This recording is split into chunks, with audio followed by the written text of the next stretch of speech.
So with Captain America Civil War behind us and coming out worldwide now, we are about to start looking into the future and get a little bit of details from, pretty much everybody involved here and there. They're going to be dropping hints and some people might even slip up. But for now, we do have some official things you could say. I mean, it's nothing like a press release or a big, publication that's publishing anything major. But we do get some hints to what the status quo and what we can anticipate in Avengers Infinity War. Now, of course, they do not go and, announce what the new name is going to be, because we did learn that the movie is going to be retitled. Instead of being Infinity War Part 1 and Part 2, they will be something else, as both movies will be different. So in an interview with Sky Movies, the cast and crew of Civil War gets to discuss the future, specifically talking about some of the elements that are going to be in here. So what they say is, and I quote, "We thought that the most compelling way to start off Infinity War would be to have the Avengers right off to the end of the Earth in complete conflict with each other when the greatest threat they'll ever face shows up." Joe Russo then goes on and adds, "Civil War is not finished. The story will continue. The story of this family will continue into those movies." Now, Anthony Russo adds, "Civil War was a good warm-up for us in terms of storytelling for Infinity War, because we're dealing with such a large number of characters." Now, obviously, to quickly talk about some of these aspects.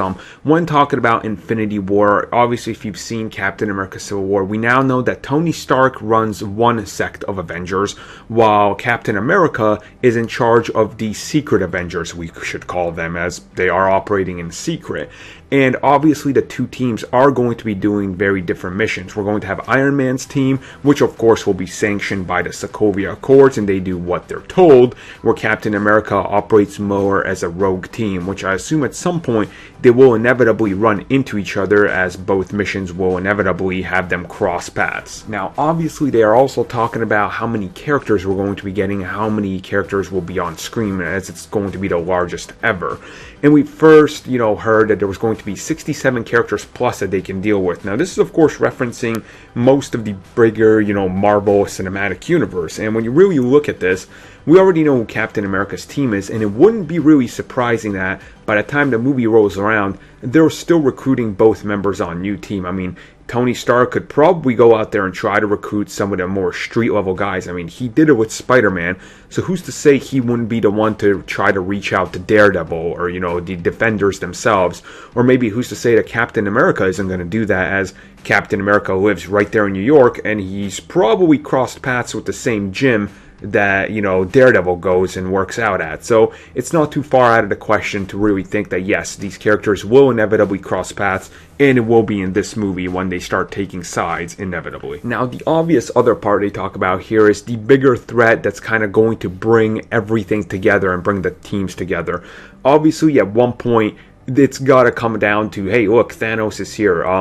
We should probably work together, as this guy is pretty much destroying an entire city or two, at just no effort. So inevitably they're going to have to come together, and down that road, they obviously have to cross paths with the Guardians of the Galaxy. Now, we know that the Guardians are going to be coming. We know that Star-Lord's already been added to Avengers Infinity War, so we don't know what other members are going to show up, but it's pretty much clear that we know what Infinity War is going to be, just from the basic standpoint. Now, Joe Russo also adds, the approach to those movies is that they are culmination films. They are going to culminate everything that has come before them. Any Marvel movie up to this point, it's really blending together all the characters of the Marvel Cinematic Universe to face this threat together. And then Anthony Mackie, who is of course the Falcon, adds, no one has ever attempted anything like that. No other comic book franchise has ever put this many comic book characters in a movie. It's going to be damn mind-blowing when you see it. And then Jeremy Renner adds, who is of course Hawkeye,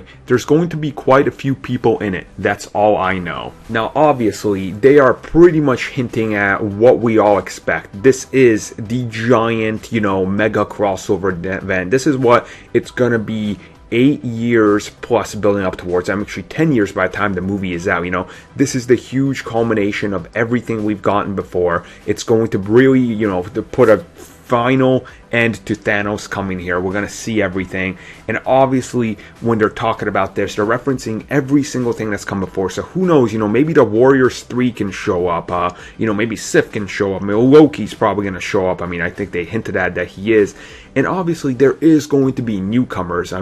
They've already said and accidentally confirmed that Captain Marvel will in fact be making her debut in this movie. Now, who's to say that the Inhumans couldn't end up winding up showing up in the second part of it? We really don't know as it stands right now, but it is pretty awesome that we have all this. So hopefully you guys enjoyed this and my explanation of what I think they're saying, and you guys let me know your thoughts on this down below. So thank you for watching that video, guys, and if you guys are interested in some cool gamer loot that also happens to pack a whole lot of comic book stuff every month, check out the 1UP box. It is actually the cheapest loot box you can get online, delivered straight to your door every month. So check out the address right there, or click the link in our description below, and prepare to 1UP all your friends, or some catchphrase like that, or something lame I come up with.